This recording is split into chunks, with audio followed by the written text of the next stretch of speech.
When Daniel married Emily, everyone said they were the perfect couple.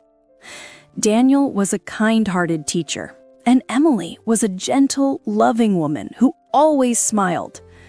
Their wedding was simple but full of joy. They promised each other a life of understanding, patience, and respect. In the early years, everything felt like a dream. They laughed together, cooked together, and shared little secrets. Every morning, Emily would make Daniel's favorite tea before he left for work. And every evening, Daniel would bring her flowers from the market. Life was peaceful, and love seemed eternal. But time has a strange way of testing even the strongest hearts. As the years passed, life became busier. Daniel started taking extra work at school. He wanted to earn more to build a better future. But in doing so, he spent less time at home. Emily, on the other hand, continued to do her best, keeping the house clean, preparing his meals, and waiting for him every night. At first, she complained gently, "Daniel, you're always tired. We don't talk anymore." He would sigh and say, "Emily, I'm doing this for us. Please understand." She smiled and nodded, but deep down, her heart began to feel lonely. The laughter that once filled their small home now echoed only in memories. Daniel didn't notice how silence started growing between them. When he came home, he often looked at his phone instead of Emily's face. When she asked him how his day was, he answered with one word, "Fine." Emily stopped asking after a while. She still cared, but her words went unheard. She still smiled, but her eyes carried quiet sadness. One evening, when Daniel returned home, he found dinner on the table, but Emily wasn't there. A note lay beside the plate. It said, "Dinner is ready. I went to see my mother. Don't worry." He didn't realize it, but that small note was the beginning of her emotional distance. A few days later, Daniel was sitting in the park near his house. He looked tired and lost.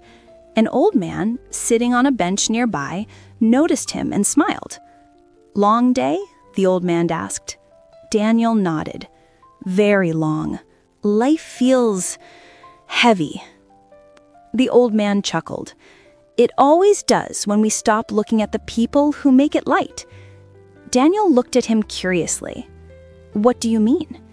The old man leaned on his cane and said softly, "I lost my wife 5 years ago. I used to complain that she talked too much, that she asked too many questions, that she worried too much. But now, I would give anything to hear her voice again."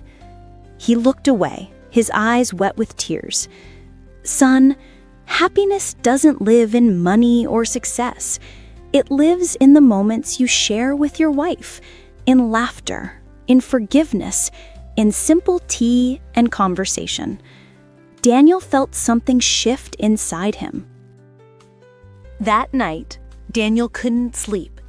He kept thinking about what the old man said. He realized how little time he gave to Emily. He remembered her small kindnesses, how she used to wake up early to make his lunch, how she never complained even when he was late, how she always smiled when he entered the room. The next morning, he decided to do something he hadn't done in years. He made tea for her. When Emily came to the kitchen and saw the teacups, she looked surprised. "You made this?" He smiled softly. "Yes, I thought I should start your morning the way you used to start mine." For the first time in months, she smiled, a real, warm smile. Days went by, and Daniel began to change, slowly. He started leaving work on time. He listened when Emily spoke. He noticed her favorite songs, her favorite dress, the way her eyes lit up when she talked about her garden. One evening, they sat together on the balcony, watching the sunset. Daniel said quietly, "Emily, do you remember our wedding night? I promised you that I would make you happy every day." She looked down, tears shining in her eyes. "Yes, I remember. And I promised to stand beside you through everything." They both smiled, a smile that spoke of forgiveness and new beginnings. Life felt peaceful again, until one morning, Daniel received a call from the hospital. Emily had fainted while shopping. His heart froze. He ran to the hospital, praying she would be okay. When he saw her lying on the bed, pale and weak, fear filled his chest. She looked at him and tried to smile. "I'm fine, Daniel, just a little tired." The doctor said she was overworked and emotionally exhausted. That night, sitting beside her bed, Daniel held her hand and whispered, "I'm sorry, Emily. I forgot that love needs care, not just words. Please get better. I'll never forget what truly matters again." Emily squeezed his hand gently. After Emily returned home, Daniel took care of her like never before. He cooked for her, read her favorite books aloud, and even planted flowers in her garden. Their home was once again filled with laughter, soft, peaceful, healing laughter. Emily often said, "You've changed, Daniel." He replied, "No, I've just found what I lost, the heart of our marriage." Daniel realized that being happy with your wife doesn't mean avoiding problems. It means facing them together. When Emily got upset, he didn't argue, he listened. When she felt tired, he helped without being asked. One evening, he said, I used to think love is about grand things, gifts, trips, surprises. But now I see it's about the little things, holding hands, saying thank you, and smiling even after a fight." Emily laughed softly. "That's what I've been trying to tell you for years." Their relationship grew stronger. They started going for evening walks again, visiting friends, and cooking together. Neighbors noticed and said, "You two look so happy these days." Daniel would smile and reply, "We finally remembered how to be happy together."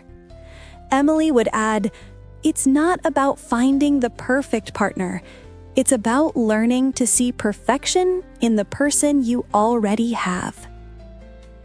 Years later, when they were older, Daniel often told young couples, "Don't wait until it's too late to appreciate your wife. Happiness doesn't live in money, success, or comfort. It lives in love, in small moments, shared laughter, and forgiveness."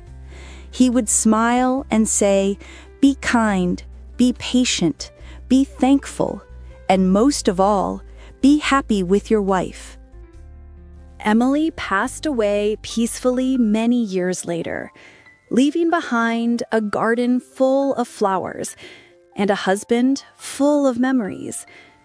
Every evening, Daniel still made 2 cups of tea. He placed one beside her picture and whispered, "You taught me how to love truly. Thank you for making me a better man." He smiled, not with sadness, but with gratitude, because he finally understood. Happiness was never about having more. It was always about loving better. Be happy with your wife. Cherish her presence. Respect her heart. Love her deeply every day, because true happiness begins at home, in kindness, understanding, and gratitude.